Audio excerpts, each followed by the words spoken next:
Belga, le président ukrainien a déclaré vendredi que l'armée russe visait des zones civiles à Kiev, saluant en outre l'héroïsme des Ukrainiens face à l'invasion russe et assurant que ses soldats faisaient tout leur possible pour défendre le pays. Cette nuit, ils ont commencé à bombarder des quartiers civils.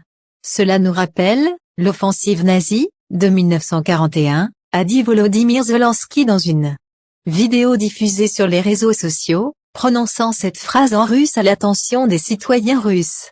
La Russie devra parler à l'Ukraine tôt ou tard pour mettre fin au combat, a encore estimé Volodymyr Zelensky au moment où sa capitale est visée par des bombardements russes.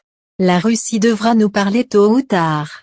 Parler de la manière dont on pourra mettre fin au combat et arrêter l'invasion. Plus tôt cette conversation commence, et plus réduites seront les pertes pour la Russie elle-même, a déclaré M. Zelensky dans cette adresse vidéo. De lourds combats se déroulent au nord de la capitale Kiev, selon l'armée ukrainienne. Notamment à Ivankiv, situé à 80 km au nord-ouest de la capitale où les troupes ukrainiennes font face aux blindés russes. Les Ukrainiens auraient fait sauter un pont sur la rivière Teteriv pour tenter de stopper leurs assaillants. L'aéroport de Gostomel ferait aussi l'objet de combats, selon les Ukrainiens. Celui de Rivne, dans l'ouest du pays, aurait subi des bombardements.